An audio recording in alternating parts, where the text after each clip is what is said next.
Cell cycle में पहले तो what is a cell cycle and cell division. Cell division मतलब सेल का डिवाइड होना, और cell cycle is the sequence in which a cell duplicates its genome, synthesizes other components of the cell, and eventually divided into 2 or 4 daughter cells is termed as cell cycle। मतलब cell division का पूरा एक process, उसको बोलते हैं cell cycle in short. Cell cycle and cell division chapter basically 2 parts में divide है, mitosis and meiosis. अब माइटोसिस जो है वो माइटोसिस में एक पेरेंट सेल से 2 डॉटर सेल्स बनती हैं।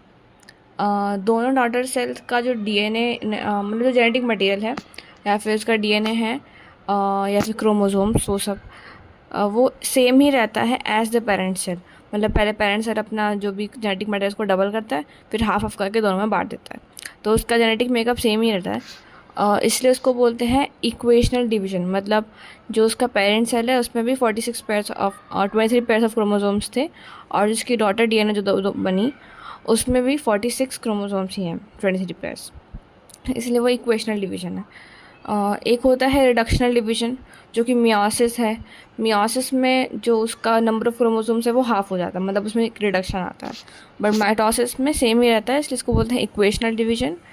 और माइटोसिस का जो काम है मतलब actually helps in growth of an individual, मतलब एक जाइगोट से पूरा एक इंडिविजुअल बनने में और फिर उस छोटे इंडिविजुअल को और बड़ा होने में। सो फॉर द ग्रोथ, या तो production of new sales in case of injury, मतलब कुछ चोट लग जाए कहीं पे, वहाँ पे नए सेल्स की ज़रूरत है इसलिए बन सकता है। या तो अगर सेल्स की डेथ हो जाए, मतलब by any case cells worn out हो जाए और फिर नए सेल्स की ज़रूरत है बॉडी को, तो उसके लिए माइटोसिस काम आता है। बिकॉज हमें एक बॉडी में तो अपने सेम ही तरह के जेनेटिक मेकअप के सेल्स रखने होंगे, अगर मतलब हम उसमें रिडक्शन या डिवीजन नहीं कर सकते ऑब्वियसली।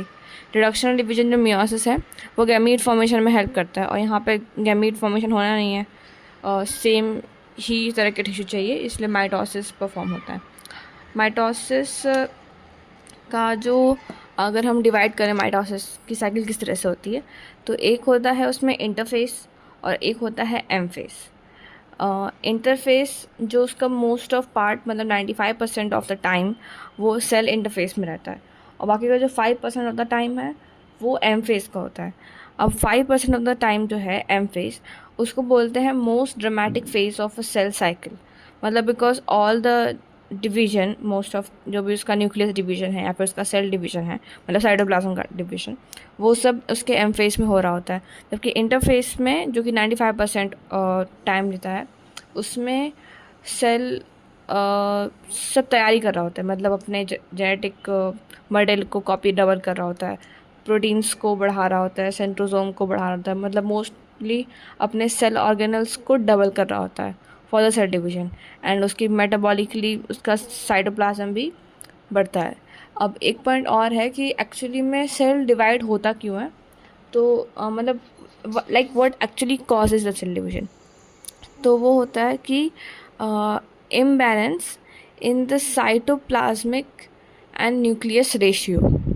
मतलब जैसे कोई भी न्यूक्लियस जो होता है उसका एक अपनी वो रहती है, सीमा रहती है कि अगर इतना बड़ा सेल है या फिर इतने साइज़ का कोई सेल है और उसमें इतना कुछ साइटोप्लाज्म होगा, तो वो एक न्यूक्लियस उसको आराम से कंट्रोल कर सकता है।